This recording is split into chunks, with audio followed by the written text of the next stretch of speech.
Bonjour à tous, merci d'être présents. Je suis vraiment contente d'être présente aussi aujourd'hui, en fait, pour vous présenter un projet qu'on a débuté en 2019 et qui a été financé par le CAREC. Mon nom est Chloé Aquin, c'est ça, je suis ergothérapeute ici à l'UGM, là, à l'équipe des SCPD, donc des symptômes comportementaux et psychologiques de la démence, qu'on appelle aussi maintenant un comportement réactif. Là, donc, ça se peut que pendant la présentation, je change de terme, mais essentiellement, là, je parle de SCPD. Je n'ai pas de conflit d'intérêt pour cette présentation.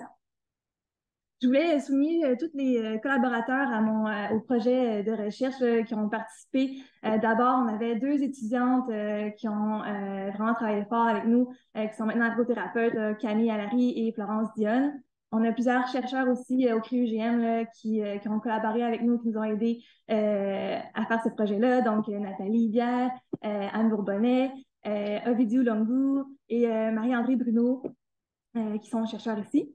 Et également, je voulais remercier mes collaborateurs à l'équipe SCPD là, qui ont vraiment permis d'aller faire ce projet. Donc, Laurence Villeneuve, Caroline Ménard et Christine Fournier.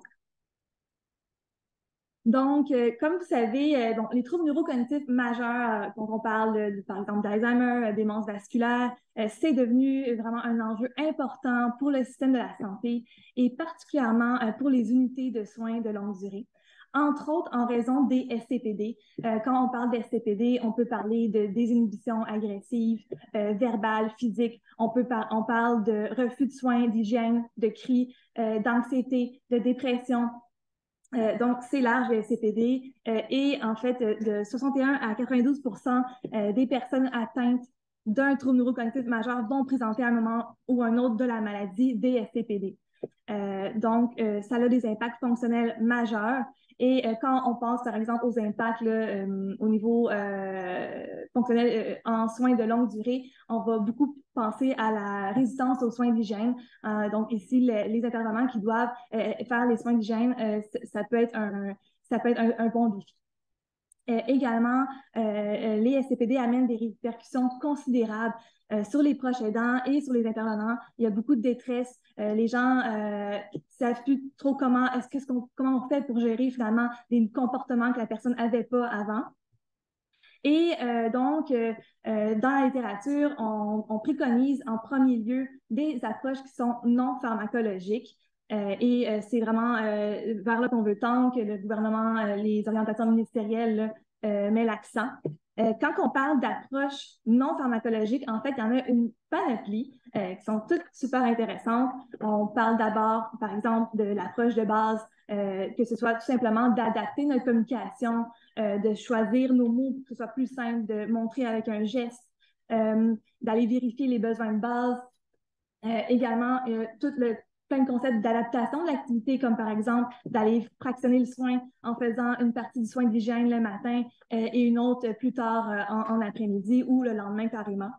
Toutes les stratégies de réminiscence, donc d'aller chercher les mémoires anciennes, par exemple en faisant écouter une musique que la personne écoutait à son adolescence, des modifications environnementales, l'activité physique.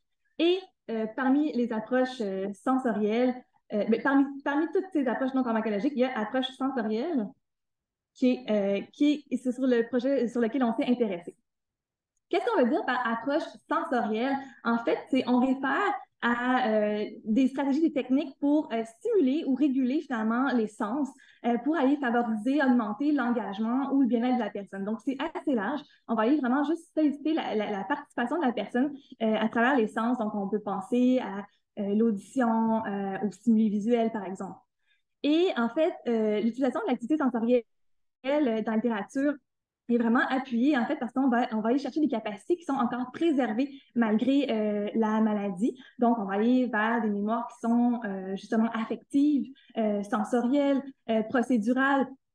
Et donc, il y a plusieurs effets bénéfiques qui sont rapportés dans la littérature.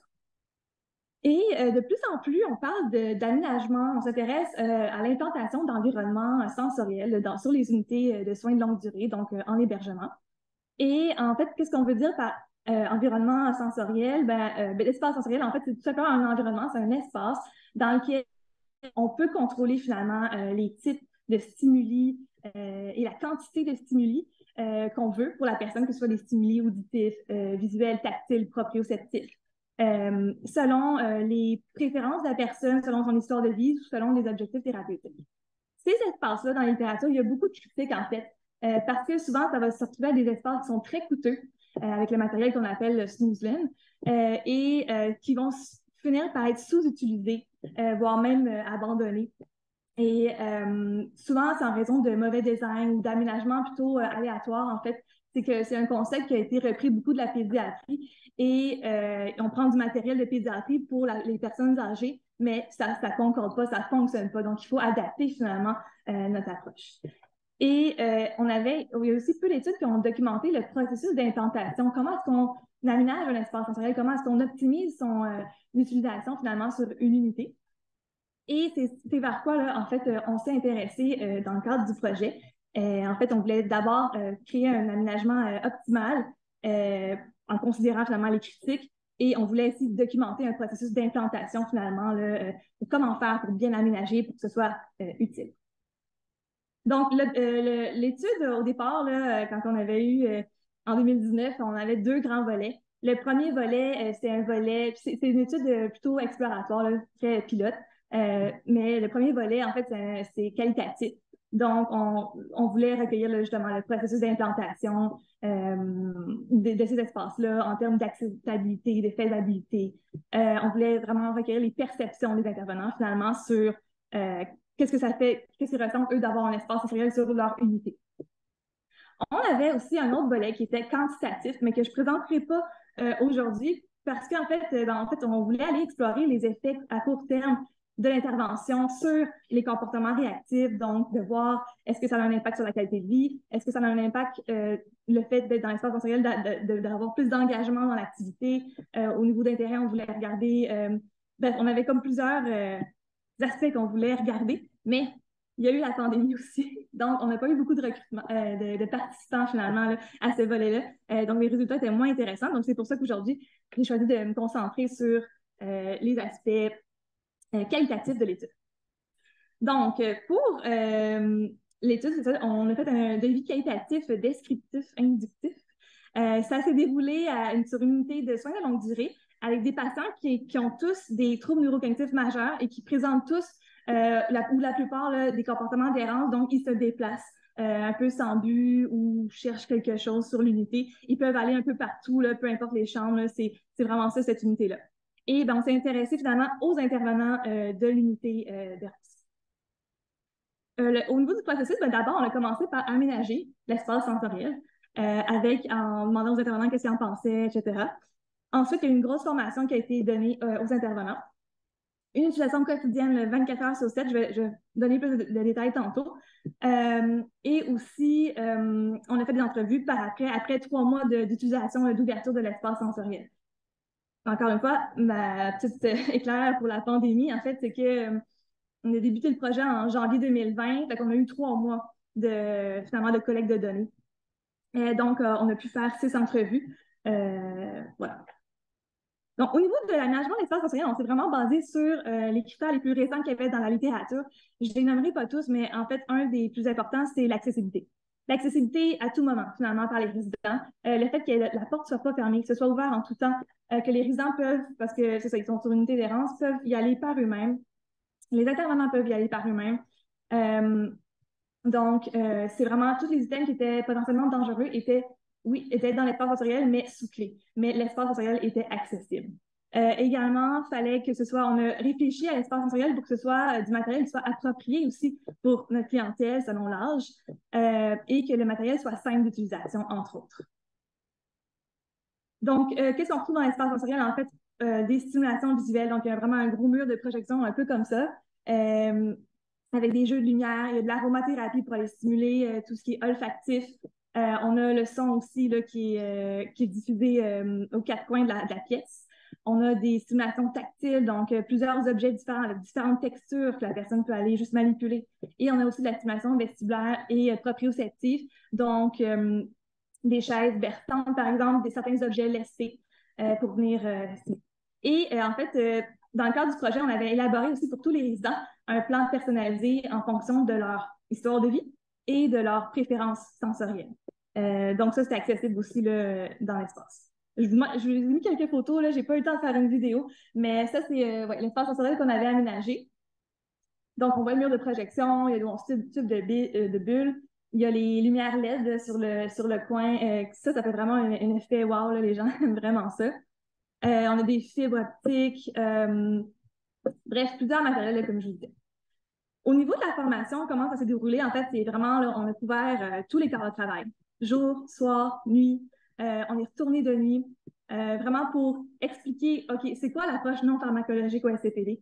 C'est quoi l'approche sensorielle? Et comment on utilise l'espace, le matériel, finalement. Soit dit en passant aussi, le matériel était vraiment très simple d'utilisation pour que personne ne trouve ça compliqué. Également, on avait formé 4 intervenants plus spécifiquement dans le cadre de notre volet quantitatif pour aller appliquer finalement des plans sensoriels. Et on avait laissé là, des cartables pour permettre, si j'avais des questions, des cartables avec de l'information. Donc, l'utilisation de l'espace sensoriel. Une fois que ça a été ouvert, c'est 24 heures sur 7, 24 heures, 7 jours semaine.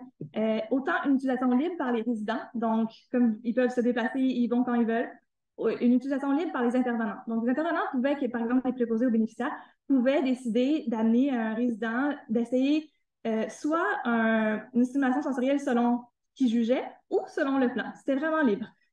Également, il y avait un volet plus formel de l'étude, que là, on faisait 3 fois semaine là, pour avoir nos données quantitatives. Et je ne l'ai pas mentionné sur ma diapositive, mais il y avait également les proches aidants. Les proches aidants qui souvent ne savent pas trop quoi faire avec leurs proches. Donc, ils étaient formés aussi puis pouvaient aller dans l'espace sensoriel. Donc, c'est vraiment très libre. Et donc, au bout de 3 mois d'utilisation quotidienne, on a en fait, les étudiantes ont fait des entrevues auprès de 6 intervenants. Quand même, on avait réussi à obtenir des préposés aux bénéficiaires de jour, de nuit, infirmière, auxiliaire, la chef, infirmière, une médecin. Et aussi, on a fait, les étudiants ont fait une analyse rigoureuse selon une analyse de contenu thématique. Donc, voici le profil un peu sociodémographique là, de nos participants aux entrevues. Donc, voilà. Et en termes de résultats, on les a triés selon 3 grandes catégories. Les facilitateurs, finalement, à l'implantation, à l'utilisation de l'espace sensoriel, les obstacles et aussi les impacts. Donc, pour ce qui est des facilitateurs, en fait, un des gros points, c'est vraiment que l'espace était facilement accessible et que le matériel était adapté. Le matériel était à la clientèle, puis le matériel était facile et simple d'utilisation.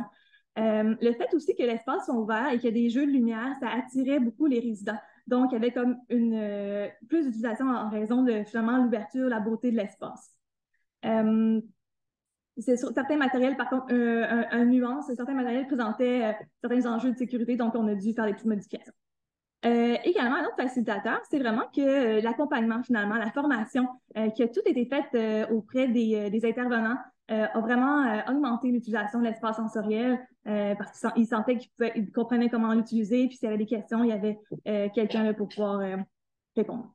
Et aussi, en fait, le fait que le projet a vraiment sollicité beaucoup d'enthousiasme. Donc, les intervenants reconnaissaient aussi que c'était pertinent. Donc, ça a comme créé un effet boule de neige. En fait, ils voulaient l'utiliser davantage l'espace. Donc, c'était vraiment un facilitateur. Et aussi, le fait qu'il y avait, au niveau de leur travail, l'intégration de l'espace sensoriel était facile. Ça semblait pas être, c'était flexible, donc ça n'a pas été comme quelque chose de trop pour eux. Ils sentaient une bonne collaboration entre eux, entre les intervenants pour l'utilisation, donc ça facilitait finalement d'aller dans l'espace sensoriel.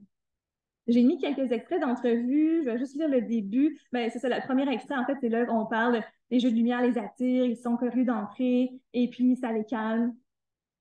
Puis l'autre entrevue, ben, ça trouve que ça a l'air positif. Donc, c'est intéressant. Au niveau des obstacles, ben, c'est sûr qu'on avait des contraintes physiques et organisationnelles. En fait, il fait vraiment chaud dans l'espace sensoriel. On a un problème de ventilation. Donc, ça nuit à l'utilisation. Également, ben, au tout début, ça ne savait pas trop là, par rapport aux éclosions de grippe si on devait laisser l'espace sensoriel ouvert ou fermé. Finalement, la décision, c'est de laisser ça ouvert en tout temps parce que finalement, l'occupation, c'est tellement important que peu importe la PCI, on continue avec notre intervention. Et aussi, il y avait capacité maximale d'espace, mais en fait, bon, quand c'est trop populaire, ben, ça fait en sorte que les gens peuvent moins l'utiliser. Un autre obstacle, c'est malgré qu'il y a eu la formation, ben, c'est ressorti dans les entrevues que il y avait certains auraient aimé avoir encore plus de support par rapport, par exemple, à l'utilisation du matériel ou encore plus de formation. Et aussi, en fait, l'aménagement de l'unité a nécessité de retirer une salle qui était pour les employés, donc ça a causé un peu de résistance au début du projet. Donc, voici un extrait d'obstacle. Ah oui, ben, en fait, c'est une personne de nuit, en fait, qui disait qu'ils ne sont pas beaucoup de personnel et elle disait que là, ça a été difficile au début d'utiliser l'espace temporel parce qu'elle était seule puis il y avait un résident qui était très demandant. Mais une fois que ça s'est stabilisé, là, ça a été plus utilisé. En termes d'impact perçu dans l'autre catégorie de résultats que je trouve vraiment intéressant, en fait, c'est que les intervenants ont trouvé que l'espace sensoriel était perçu comme ayant des effets positifs immédiats sur le bien-être des résidents. Ils trouvaient que soit que ça avait un effet apaisant ou un effet stimulant, ce qui est très bien aussi, et que ça menait à un certain bien-être finalement. Par contre, ils ne voyaient pas de diminution, par exemple, s'il y avait dans l'espace sensoriel, ils ne voyaient pas de diminution sur un soin d'hygiène effectué plus tard. Donc, c'est vraiment momentané, immédiat, l'effet qui était perçu. Également aussi, un autre point super intéressant, c'est que les intervenants ont trouvé que l'espace sensoriel soutenait leur travail. Donc, parce que ça aurait pu être perçu comme une tâche supplémentaire, finalement, quelque chose d'autre à faire, mais ça a été plutôt perçu comme quelque chose de facilitant, qui ne représentait pas un fardeau et qui même les motivait à faire leur travail parce qu'en fait, ça donne une carte de plus, quelque chose de plus à faire que dans ton travail et puis un outil de plus finalement pour aider les résidents. Et aussi, ben, en fait, ils ressentaient un bien-être psychologique eux-mêmes en allant dans l'espace sensoriel. Donc, c'est bénéfique pour tout le monde. Donc, un autre extrait ici, je vais juste lire la deuxième partie. Les patients, quand ils sont agités, ils les amènent et les patients se calment et tout ça, ça marche. Voilà. Donc, en gros, ben, c'est clair que ce projet pilote-là nous a permis de constater certains points, entre autres l'accessibilité de la pièce. Vraiment, c'est un critère clé qui a permis une bonne implantation finalement. Aussi la facilité d'utilisation. Le matériel, on s'est vraiment, tu sais, quand on a fait de l'aménagement, on a vraiment choisi le matériel qui était le plus adapté possible, le plus simple possible d'utilisation et que ça s'incorpore bien au travail. Parce que si c'est facile, ben là, à ce moment-là, dans la routine du travail, ben ça va rapidement, on peut utiliser l'espace sensoriel. Puis aussi la formation, qui est vraiment un aspect primordial, finalement, qui est un incontournable pour implanter ce type d'intervention-là. Et ben, aussi le fait que si les personnels, les intervenants reconnaissent ou voient que c'est pertinent, mais ça entraîne un effet de continuité, puis tout le monde a le goût de participer, de le faire. Au niveau, ben, c'est sûr qu'on avait certaines forces et certaines limites là, à ce volet de l'étude. Donc, bon, il y a eu 5 cycles de codage, il y a eu une grosse révision des codes. Par contre, au niveau des limites, c'est sûr que c'était une participation volontaire. On a été interrompu par la pandémie. On n'a pas repris par la suite. Donc, on n'a pas pu avoir une saturation là, des données qu'on voulait. Et aussi, en fait, il y a tout un biais qui venait avec l'enthousiasme finalement qui était créé par l'aménagement de l'espace sensoriel sur l'unité. Ce projet-là a vraiment eu des belles retombées là, au niveau clinique. Vraiment, depuis l'aménagement du premier espace sensoriel, ça fonctionne depuis 2020, non-stop, sur l'unité. Tout le monde est vraiment engagé là-dedans, donc c'est vraiment, c'est super positif. Puis on a eu un seul pépin technique dernièrement, ça a pris 3 jours, on l'a résolu, mais j'ai vraiment eu plusieurs appels là, il faut régler ça parce que les résidents ils ont leur routine aussi. Certains vont, par exemple, le matin, ils prennent leur café puis comme une image de chalet, ils regardent, relax. Et également, on a eu une demande pour aménager un deuxième espace sensoriel et qui est maintenant là au rez-de-chaussée à l'UGM depuis septembre 2022. Et on a plusieurs visiteurs, plusieurs demandes de consultation de partout au Québec et dans le CIUS pour être accompagnés pour aménager finalement des espaces comme ça. Parce qu'on sait c'est vraiment important d'occuper finalement les personnes. Une retombée vraiment le fun aussi, c'est qu'on a pu développer un guide d'aménagement d'espace sensoriel qui est disponible sur le site de l'IUGM, qui est vraiment basé sur l'expérience justement qu'on a vécue grâce à ce projet-là. Donc, j'ai mis des copies ici si jamais vous voulez venir le consulter, sinon il est en ligne aussi. J'ai mis bon, à quoi ça ressemble le guide. En fait, vraiment, on va dans le détail parce que c'est ça qui manque beaucoup aux cliniciens et aux gestionnaires. En fait, c'est quoi les modalités sensorielles qui fonctionnent le mieux à acheter? C'est quoi le budget qu'on a besoin? C'est quoi la couleur qu'il faut mettre? Un exemple de plan d'aménagement. Puis on a mis aussi, justement, avec l'étude, ben, qu'est-ce qu'il faut faire absolument pour que ça soit bien implanté en termes de formation, en termes, justement, d'accessibilité. Donc, vraiment, c'est là-dedans, dans le guide. En conclusion, ben, le projet a permis vraiment de recueillir la perspective, finalement, des intervenants sur l'implantation d'un espace sensoriel dans leur milieu de soins de longue durée. Et ben, qu'est-ce que ça sort? C'est que l'espace doit être accessible en tout temps. Le matériel doit être simple, varié, adapté à la clientèle. Et il doit y avoir de la formation. Les intervenants doivent être accompagnés. C'est vraiment important. Puis, ben, le projet a permis de voir qu'il y a des impacts quand même positifs qui étaient perçus. Là. Bien sûr, c'est un petit projet sur les résidents, mais aussi sur les intervenants. Puis, il nous a permis d'élaborer un guide. Donc, c'est sûr que ça serait le fun éventuellement d'avoir d'autres études pour documenter en davantage les effets là, de ces aménagements-là sur les SCPD, par exemple, sur le personnel, sur les prochains aidants aussi, ça serait intéressant. Donc, voilà. Et ben, je remercie encore le CAREC pour le financement, la Fondation Institut de géographie de Montréal et ben, l'équipe SCPD. Donc, mes coordonnées si vous avez des questions. Et voilà, pas de questions.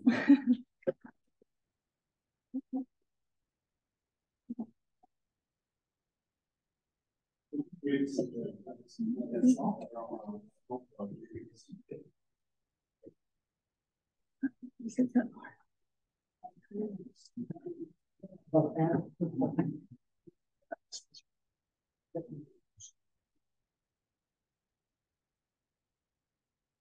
Oui. Allô? J'ai quelques petites questions par rapport à la formation. Je voulais savoir, là, ça comprend des aspects techniques. Est-ce qu'il y a d'autres aspects qui sont abordés avec les proches aidants et les intervenants? Est-ce que c'est la même formation qui est donnée aux proches et aux intervenants? Et quelle est la durée de la formation? Oui. Nos formations étaient pour répondre au milieu clinique, ça roule beaucoup. C'est une demi-heure. C'est pas très long. Il y avait 3 grands aspects qui étaient couverts. Donc, approche non pharmacologique juste de base, les approches sensorielles et vraiment le matériel. On montrait dans la formation, en fait, on était regroupés ensemble en personnes et on faisait le tour ensemble de l'espace sensoriel, puis chaque personne devait comme manipuler finalement l'équipement pour voir jusqu'à ce que la personne soit à l'aise finalement pour l'utiliser. On n'a pas adapté une formation pour les proches aidants spécifiquement. Ils se joignaient au groupe s'ils pouvaient. Sinon, bon, on a fait personnellement certains qui manifestaient leur intérêt. Fait que je faisais une petite visite guidée plus personnelle, mais c'est sûr que on s'est rendu compte que ce projet-là, c'est wow pour les proches aidants parce que souvent, comme je disais, ils arrivent, ils veulent occuper leurs parents, par exemple, puis ils savent plus trop quoi faire en termes d'activité parce que là, la personne ne parle plus, on est très avancé dans le trouble neurocognitif. La personne ne parle plus, elle a des comportements réactifs. Qu'est-ce qu'on fait? Puis aller dans l'espace sensoriel, il y en a certains qui amenait une clé USB avec toutes les photos d'antan. Et là, on les projetait en gros avec la musique préférée. Là, c'était juste un moment, même s'ils ne parlaient pas, ils voyaient le regard. Fait que ça aidait. Fait que finalement, on s'est rendu compte que ben, c'est sûr que si j'avais à refaire le projet, je solliciterais davantage de proches aidants. Merci beaucoup pour la présentation, je suis en haut. Je suis orthophoniste aussi, puis en fait, on a fait un projet d'implémentation d'une application où on permettait, dans Combat. Combat, oui, je connais. Puis je trouve ça vraiment intéressant parce que ce que tu as nommé par rapport à les bienfaits qui ont été nommés par l'équipe, des bienfaits qui ont été nommés par les proches. En fait, on a eu des conclusions vraiment similaires avec un projet différent, mais je pense que tous ces projets-là, ce qui montrent, c'est que les équipes, l'idée que mon équipe est trop occupée, on ne peut pas ajouter ça, nous nomme que je ne me sens pas comme si c'était une tâche ajoutée, je me sens comme si ça me donne plus d'outils pour le faire, puis j'ai ressens un bien-être à faire mon métier. Fait que je pense que ça, c'est vraiment ça nous amène à peut-être tous mettre ça ensemble encore plus. Puis on veut mesurer le bien-être de la personne qui vivait avec le trouble neurocognitif majeur, puis on voyait aussi des améliorations. Fait que je pense que c'est juste, on est sur des vraiment bonnes pistes. J'ai pas vraiment de questions, c'est plus pour que Oui, mais oui, vraiment. Non, c'est ça que. Puis en fait, avant de démarrer le projet, on avait un peu de résistance, vraiment pour le choix de l'unité. Puis en fait, les gens voyaient plus ça comme un fardeau avant de commencer le projet. Quand ça a commencé, là, c'est là qu'ils ont senti plus. En fait, au contraire, non, ça aide leur travail finalement. Donc, ça a été comme bénéfique. Puis ça a été, ça a coulé, ça s'est allé de soi. Fait qu'au début, avant de démarrer le projet, on avait un peu de peur bon, on a des résistances, mais finalement, ça a coulé. Ouais. Je pense que de donner vraiment, on avait nous aussi une formation je pense que de prendre le temps de donner la petite formation pour sensibiliser, puis juste donner, j'imagine que dans ma vie, pas là, mais comment on peut donner, je suis un peu biaisée, les stratégies de communication de base. Comment est-ce que c'est pas, mais le personnel préposé bénéficiaire, infirmière auxiliaire, ils n'ont pas de formation sur comment on fait en contact avec ces personnes-là. C'est pas qu'ils ne veulent pas, ils n'ont juste pas les outils, si on leur donne les outils, c'est ça qu'ils cherchent en fait. Je pense que c'est la clé dans tout ça, c'est vraiment de prendre ces minutes-là. Si on peut limiter à 30 minutes pour marquer. C'est ça. Oui, c'est vraiment bravo. Merci.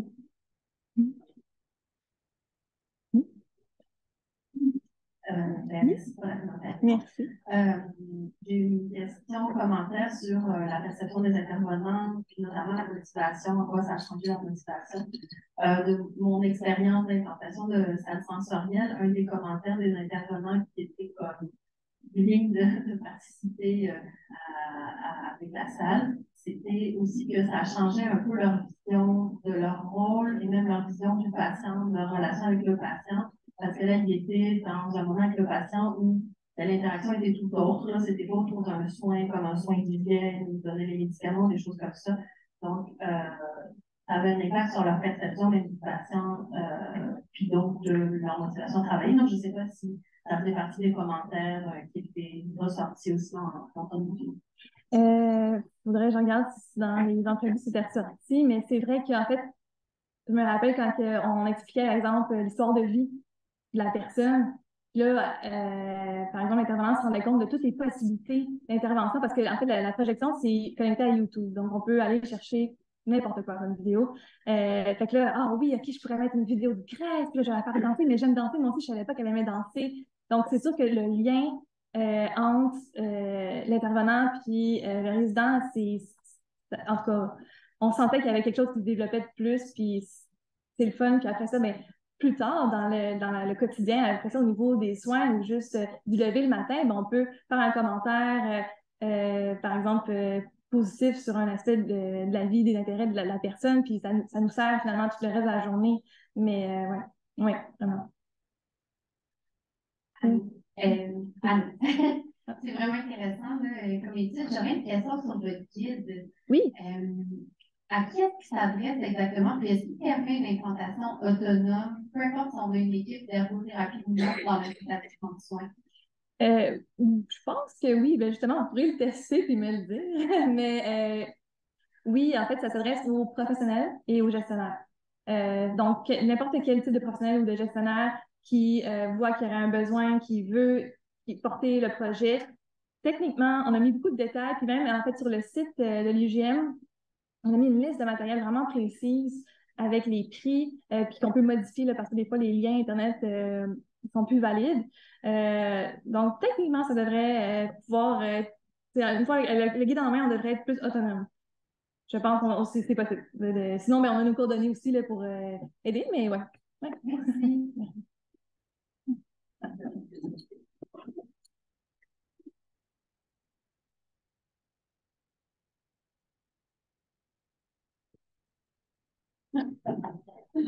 Félicitations, c'est super intéressant.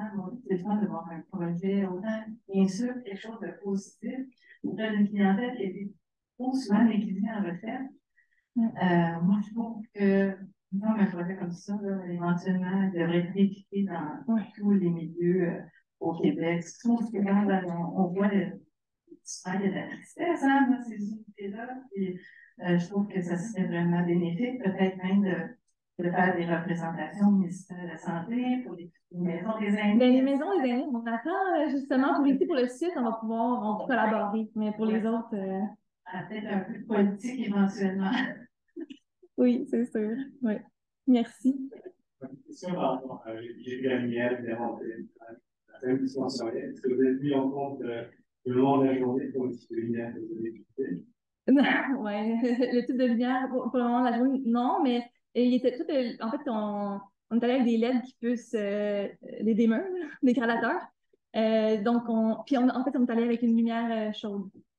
Par contre, le LED autour qui est comme coloré, ça, c'est comme juste, on peut changer la couleur selon, c'est plus pour les aspects esthétiques. Mais, J'ai vu la lumière bleue sur le gaz. c'est peut-être le. C'est ça. Ah, ouais, OK. Bon, il faudra voir si on la met juste le jour, puis pas le soir et la nuit.